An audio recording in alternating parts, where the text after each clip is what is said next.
We've been talking about climate finance. In COP27, the big update was also forming the loss and damage fund, Dr. Mathur. Can we actually interchange the two terms, or do you think loss and damage would require a different amount of financing? And do you think there should be an update and a bigger amount required here? So loss and damage requires additional finance. It is not really completely fungible as far as the resources are required, because as far as renewables are concerned, we are now in the situation where private sector monies flow in.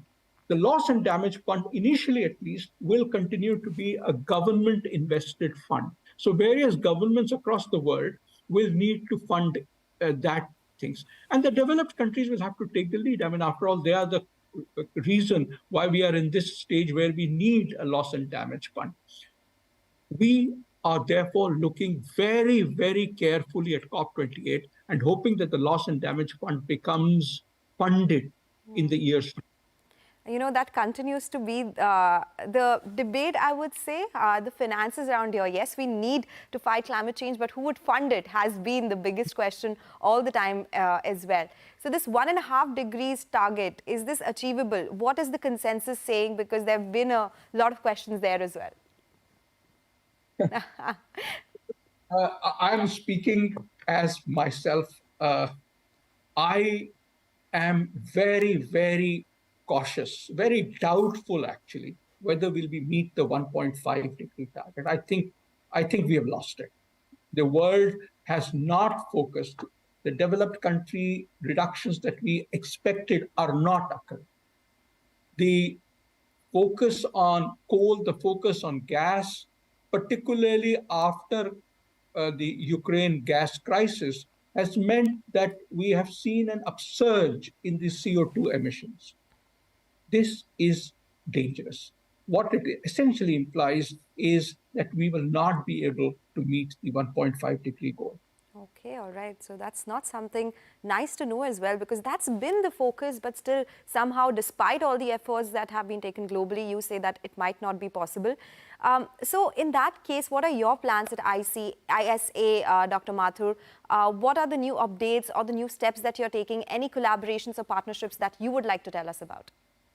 Well, there are three kinds of partnerships that I want to focus on. The first is we need monies to flow into, as I said, places where it's not flowing, particularly Africa.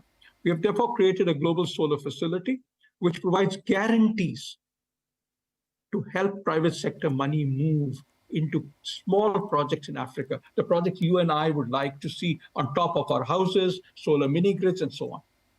The second is we would like to see across the world movement on solarizing of the health facilities. We have plans. We have done it in 5 countries. We look forward to more and more countries adopting this as we go ahead.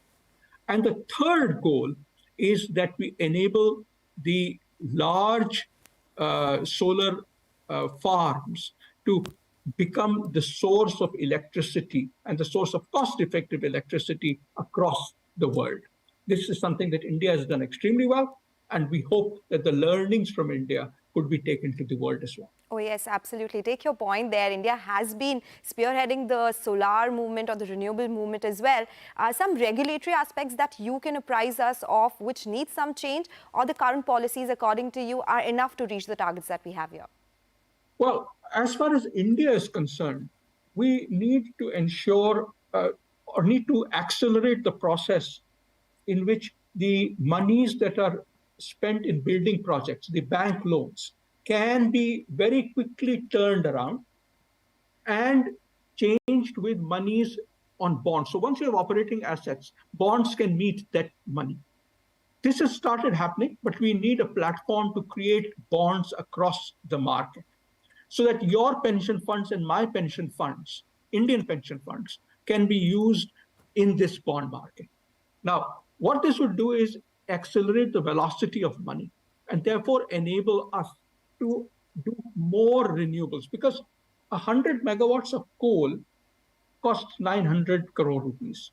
But equivalent amount of electricity being generated by renewables and storage would need today something of the order of of 1,900 crore rupees.